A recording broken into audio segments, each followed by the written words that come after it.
ఇవాళ ఎల్లంపల్లిలో ఉన్న water hardly 7-8 TMC ఉంది. డెడ్ స్టోరేజ్ 3 పోతే 4-5 ఉంటాయి. ఈ 4-5 టీఎంసీలతో ఏం చేస్తావు? రేపు కరువు వస్తే, ఎలినినో వచ్చింది, రేపు కరువు వస్తుంది అని అంటున్నారు. ఎన్టీపీసీ విద్యుత్ ఉత్పత్తి చేయడానికి 1 సంవత్సరానికి 5 టీఎంసీలు కావాలి. సింగరేణి థర్మల్ పవర్ ప్లాంట్లో విద్యుత్ ఉత్పత్తి ఆగొద్దు అంటే సంవత్సరానికి 5 టీఎంసీలు కావాలి.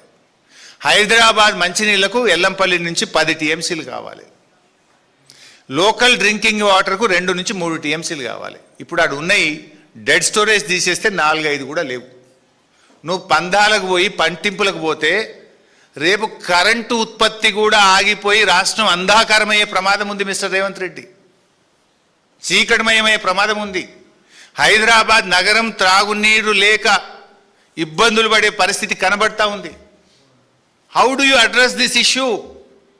పాప నిన్న ఒక జర్నలిస్ట్ అదే అడిగిండు, మరి కరువు వస్తుంది కదా, ఎలినినో వస్తుంది, ఎట్లా నువ్వు అడ్రస్ చేస్తావు అంటే, సమస్యను ఎట్లా తీరుస్తావు అంటే, వాళ్ళని కోసి రక్తం జిమ్ముతే పంటలు పండుతాయి అని రేవంత్ రెడ్డి మాట్లాడతాడు. ఒక జర్నలిస్టు ఈ కరువు పరిస్థితుల్లో ఈ కరువును నువ్వు ఎట్లా ఎదుర్కొంటావు, వాట్ ఈజ్ యువర్ స్ట్రాటజీ అని ఒక జర్నలిస్ట్ అడిగితే వాళ్ళని కోసి రక్తం జిమ్ముతా అంటాడు. ఇదా ఒక ముఖ్యమంత్రి మాట్లాడేది? సమస్యను అర్థం చేసుకుంటలేవు నువ్వు. రేపు ఎన్టీపీసీకి 5 టీఎంసీలు కావాలి, సింగరేణి పవర్ ప్లాంట్కి 5 టీఎంసీలు కావాలి, హైదరాబాద్ మంచినీళ్ళకు 10 టీఎంసీలు కావాలి, రామగుండం మంచిర్యాల్ ఆయా జిల్లాలకు త్రాగునీటికి 3 టీఎంసీలు కావాలి. అక్కడ ఉన్నాయా 4-5 లేవు. ఇప్పుడు మనం నీళ్లు ఎత్తి తెచ్చుకొని సమస్యను పరిష్కారం చేసుకునే దిశగా ఆలోచిస్తావా? రాజకీయాలకు పోయి పందాలకు పట్టింపులకు పోయి సమస్యను జటిలం చేసి రాష్ట్రాన్ని అంధకారం చేస్తావా? హిట్లర్కు నీకున్న తేడా ఏంది? హిట్లర్ అదే కదా చేసింది, పిచ్చి పనులు. ఇక ఇంకొక ఇంపార్టెంట్ ఇష్యూ నిన్న ఆయన మాట్లాడతాడు. అసలు బీఆర్ఎస్ వచ్చిన తర్వాత ఒక్క ప్రాజెక్టు కట్టలే, 1 ఎకరాన్ని నీళ్ళు ఇయ్యలే.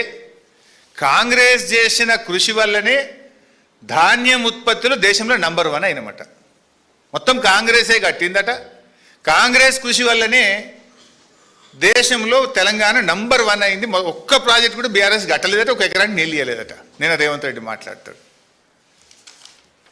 బీఆర్ఎస్ 10 ఏళ్లలో 48,74,000 ఎకరాలకు నీళ్ళు ఇచ్చింది. 48,74,000 ఎకర్స్. అంతకుముందు కాంగ్రెస్ 10 ఏళ్ళ అధికారంలో ఉంది రాష్ట్రంలో. 10 ఏళ్ల కాంగ్రెస్లో వాళ్ళు ఇచ్చింది 6,64,000 ఎకరాలు. 10 ఏళ్ల కాంగ్రెస్ పాలనలో 6,64,000 ఎకరాలు.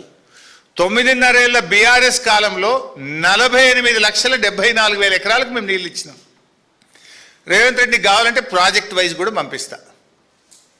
కొత్త ఆయకట్టు 17,24,000 ఎకరాలు. మిషన్ కాకతీయ కానీ స్టెబిలైజేషన్ ఆఫ్ ప్రాజెక్ట్స్ కింద 31 లక్ష ఎకరాలు కలిపితే 48,74,000 ఎకర్స్కు బీఆర్ఎస్ ఇచ్చింది. ఇంత పచ్చి అబద్ధం నువ్వు మాట్లాడొచ్చునా?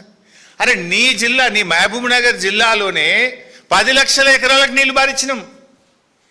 కల్వకుర్తి, నెట్టంపాడు, భీమా, కోయిల్ సాగర్ 4 ప్రాజెక్టులు తెలుగుదేశం కాంగ్రెస్ 30 ఏండ్లు మీరు ఆ ప్రాజెక్టులు కడితే 30 ఏండ్లలో మీరు ఇచ్చింది 46,000 ఎకరాలు. మేము ప్రాజెక్ట్ సైట్ల దగ్గర నిద్రపోయి రాత్రింబవళ్ళు కష్టపడి 6.5 లక్షల ఎకరాలకు నీ మహబూబ్ నగర్ జిల్లాలో ఆ 4 ప్రాజెక్టుల కిందనే 6.5 లక్షల ఎకరాలకు ఇచ్చినాం రేవంత్ రెడ్డి. అడుగుపోయి కల్వకుర్తికి నీళ్ళు ఎవరు తెచ్చిండ్రో, ఎవరు బారిచ్చిండ్రు అడుగు. మా లక్ష్మారెడ్డి అని ఉన్నాడు ఇక్కడ. జడ్చెర్లకు కానీ నాగర్ కర్నూలు కానీ నీళ్లు బారిచ్చింది ఎవరు? 1 ఎకరానికి నీళ్ళు ఇవ్వలేదు. మొత్తం కాంగ్రెస్ హయాంలో చేసిన ప్రాజెక్టులతోనే ఇంత పంట పండింది అని నిన్న రేవంత్ రెడ్డి గారు మాట్లాడుతూ ఉన్నారు. నేను స్ట్రైట్ క్వశ్చన్ మీ ద్వారా ఈ ప్రభుత్వాన్ని రేవంత్ రెడ్డి గారిని అడుగుతా ఉన్నా. 2014-15 బీఆర్ఎస్ వచ్చిన మొదటి సంవత్సరం ఈ రాష్ట్రంలో పండిన వరి ధాన్యం ఎంత?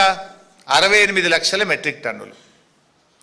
మొదటి సంవత్సరం 68 లక్షల మెట్రిక్ టన్నులు పండింది. కానీ బీఆర్ఎస్ ప్రభుత్వము కేసీఆర్ గారి కృషి వల్ల చెరువులు బాగు చేయడము, పెండింగ్ ప్రాజెక్టులు పూర్తి చేయడము, తుమ్మిళ్ళ లిఫ్ట్ కట్టడము, భక్తరామ్ దాస్ లిఫ్ట్ కట్టడము, ఇట్లా అనేక దేవాదుల ప్రాజెక్టును పెద్ద ఎత్తున పనులు పూర్తి చేయడము, దీనివల్ల 2023-24 నాటికి 2,60,00,000 టన్నుల వరి ధాన్యం పండింది. 2014-15లో మరి అంతా కాంగ్రెసే చేసి ఉంటే 64 లక్షలేమో ఆ రోజు పంట